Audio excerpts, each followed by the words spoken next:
The Battle of the Bands is in 2 days. Elwood Blues, newly released from prison, wants to get the old band back together. After defeating the Warden, Elwood must travel through busy Chicago streets, a graveyard, and finally, a swamp filled with evil farmers and giant spiders. Jumping, punching, and sliding his way through these 4 levels, Elwood sets out to win the competition. And also the mob is after him, apparently. Blues Brothers 2000 is an actual N64 game that really exists. It's a 3D platformer in the spirit of great collectathons of the late 90s, and if you haven't heard of this game before, there's a good reason for that. But it's worth revisiting simply because of the fact that such a bizarre premise made it through all the steps of game development. Someone ran the numbers and decided, yes, let's make a Blues Brothers collectathon for the Nintendo 64. Before we get into this game, I feel like we should establish just how unusual the original movie was. John Belushi and Dan Aykroyd, 2 cast members of SNL, had been opening for Steve Martin's comedy shows with what can only be described as an honest-to-goodness blues performance. There were no jokes per se, the routine was essentially a brief sight gag of their overly stoic black suits and sunglasses, followed by a surprisingly sincere musical performance with actual blues legends joining them on stage. It's a strange mix of high-effort music being done by 2 sketch comedians. By all accounts, showrunner Lorne Michaels was hesitant to put this show on the air because it wasn't really a comedy sketch, it was a cover band by 2 comedians, and SNL wasn't exactly struggling to book musical guests. The group was allowed to perform blues music under the guise of wearing giant bee costumes, 'cause, you know, comedy. But eventually Lorne Michaels allowed Aykroyd and Belushi to do their Blues Brothers act on the show, with no winking to the audience and a notable absence of jokes. For the New York Times, John Rockwell wrote, "What's peculiar about their act is that they seem to take the blues with dead seriousness. Mr. Belushi sings with a hoarse fervor, Mr. Aykroyd wails away effectively on harmonica, and the 2 are backed by a band well stocked with veterans of 1960s soul sessions." The act became a surprise hit with audiences and astoundingly led to a feature Hollywood film with a budget of at least $27 million in 1980s money. Today, this might seem inevitable. SNL movies have become a genre unto themselves. But whereas Night at the Roxbury and Ladies Man are based on characters with dialogue and a clear relationship to the world around them, The Blues Brothers wasn't a comedy sketch. Dan Aykroyd's character didn't even speak. Somehow, this became a road trip comedy with performances by some of the most iconic blues musicians of the 20th century, along with the tongue-in-cheek premise of raising money to save an orphanage. There's also a sequel, and I can't stress enough just how much nobody was asking for a sequel. If The Blues Brothers is a vehicle for 2 sketch comedy actors, then The Blues Brothers 2000 is an attempt to do virtually the same thing, but famously in the absence of John Belushi, who passed away in the early 1980s. Reviews on the sequel were negative, box office was poor, and it's a footnote in the history of SNL comedies of the late 90s. It's also the subject of a surprisingly tense Siskel and Ebert exchange. Both Aykroyd and Belushi felt very strongly about the blues, sincerely, and they want to pass this knowledge and appreciation down the generations, and I think that's the kid. No, I really think that's why the kids. And that may be true, but I you're know not going to get that out of the movie, I don't think. Well, I got it. How's that? But most baffling of all, there's a cartoon-style 3D platformer tie-in game released initially to Blockbuster video stores for rentals only, featuring licensed music by the likes of Aretha Franklin and Otis Redding, in which a polygonal Dan Aykroyd collects musical notes, punches skeletons in a cartoon graveyard, and jumps on moving clouds to navigate a busy Chicago city block. This is a real game that exists, and I'm still not sure why. When asked by an IGN reporter, Eric Kane of Titus Interactive had this to say: "Who doesn't like a Blues Brothers character? The music, look, and madness of this property is a cult favorite everywhere in the world. It is really a pleasure to design video games based off this property." It's not a very good answer, and by this point we're several minutes into the video before I've mentioned one of the funniest things about this game. It was published by Titus Interactive, the company forever immortalized for their notorious Superman tie-in game for the N64. Every fact about this game is the weirdest thing about the game. It exists, it's a collectathon, it was a Blockbuster exclusive, and it was published by the folks behind the frontrunner for Worst Game Ever. In spite of all that, very little substantial coverage exists for the Blues Brothers 2000 video game, and it's perhaps the only game I've ever looked up on GameFAQs to find but one singular walkthrough. So today we're going to talk about Blues Brothers 2000, what it is, what's wrong with it, and how it adapts a thing that is itself adapting 100 other things. I'm Nathan, and you're watching Computer Lab Hijinks, a show about games, old software, and web ephemera. Let's dive right in.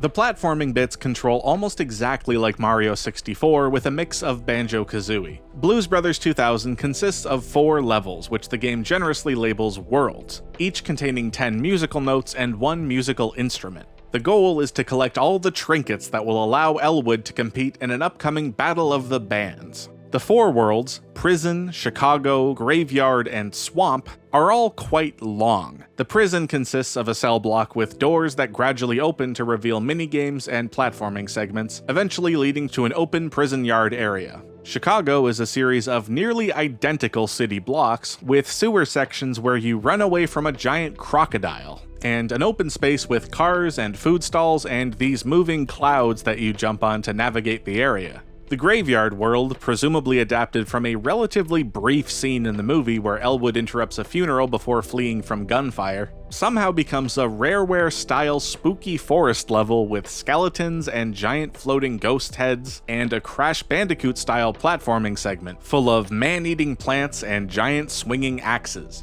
Finally, the Swamp world consists of more platforming, a minigame where you shoot some flies at frogs, giant spider fights, surprisingly difficult floating barrel platforms, a bunch more spider fights, and this extraordinarily difficult 2D segment where you can't control the camera and the game suddenly introduces fall damage. The whole thing ends with the player talking to Queen Musette, host of the aforementioned Battle of the Bands, and if the player has reached 100% completion, the ending cinematic finally plays, featuring a joyously goofy MIDI organ in lieu of Dan Aykroyd's vocals.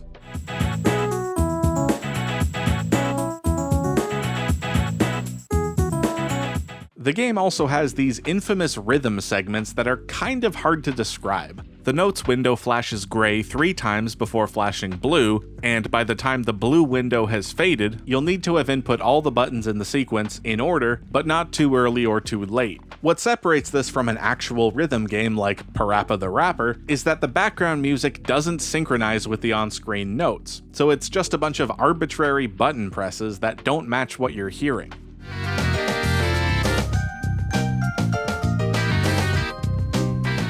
By this point, you might be surprised to find out that Blues Brothers 2000 was in development for longer than initially planned. Titus Interactive was working on the pre-production materials as early as 1998, with the game being reportedly playable by summer of '99, and the game launching around November of 2000, more than 2 years after the movie. Much of the delays were reportedly caused by an effort to pad out the runtime by making the game more difficult. And to be clear, they succeeded. This game is extremely difficult. Beating this game was an enormous task, both in terms of the moment-to-moment platforming, which requires a great deal of precision, and in terms of the patience required, which is substantial. However much backtracking you think this game has, there's more. I rank my overall playthrough of this game as an accomplishment right up there with finishing college or beating Demon Souls without the pyromancy spell. I'm joking about that last one. I've never beaten a Souls game without fire. It's physically impossible. But in the case of Blues Brothers, there's no half measures. If you want to reach the game's final cutscene, every note must be collected, every instrument must be found, and unless you're doing some kind of speedrun and have memorized exactly where to go, you'll probably need to play each level 3 or 4 times. Now, reviews were overwhelmingly negative, but there isn't one major flaw I can use to illustrate what makes this game so hard to play.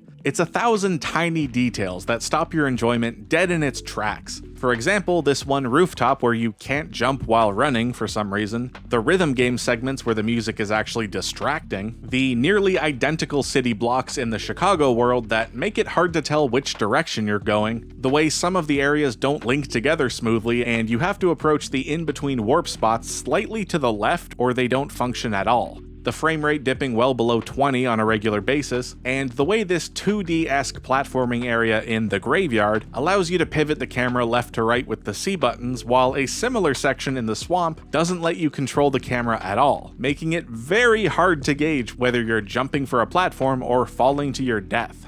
For the most part, these are one-off issues that each might only appear once in a playthrough, but there's just so many of them that the entire game becomes a series of mechanics that are almost broken. But across the board, the camera is the most consistently unhelpful, and it's why every single review makes a point of mentioning it. It's perhaps the one big picture thing a writer can point to and say this game is hard to play, but it still doesn't get at the heart of the issue. And to that end, you have to love collectathons to get through the game. And now's as good a time as any to say, I love a collectathon. I love collecting dumb little trinkets and dodging dumb little projectiles and playing as a cartoon animal who says silly quips. But I know there are people who aren't me. Some folks find all the backtracking annoying, or don't want toon-style visuals, or would rather just blow up tanks in Call of Duty. To those people, I see you and I hear you, but I'm gonna keep replaying Banjo-Tooie until the paramedics have to pry the controller from my sweaty arthritic hands. I even loved the opening of Banjo-Kazooie Nuts and Bolts, where they make fun of the player for ever liking collectathons. Basically, if there's things to be collected and a cartoon animal, I'm in. And up till now, I thought it would be impossible for any game of this genre to test my patience. But then, as if on a mission from God, Titus Interactive made one of the most profoundly joyless commercial products of the 64-bit era. Everything about this game feels tailor-made to have the player throw their controller and run back to Blockbuster for a refund. Not only are the combat and the trickier platforming bits made darn near impossible by the low frame rate, but there's also a considerable cost to getting a game over. Everything you collect in the level, from notes to instruments to completing minigames, is lost unless you remember to hit the save button. And with that, it's time to mention another one of this game's strange quirks. Blues Brothers 2000 requires the use of an N64 memory card. Every once in a while, I encounter someone who loves the N64 and had no idea that such an accessory even existed, because most games would save player data to the cartridge itself. In my own experience, I can count the games that needed a memory card on one hand, although a little research shows that many other games exist, or that some very popular games would require it for specific features. But in the case of Blues Brothers 2000, this isn't a game where you could just push through and leave your console powered on for days on end while you play the whole thing without saving. Rather, it's a fundamental requirement. There's simply no way to get through this game without having a game over at some point, and each game over sends you back to the title screen without saving. That means, almost like an id Software shooter, you'll quickly learn to save your progress after any and all checkpoints in a level. It's excruciating.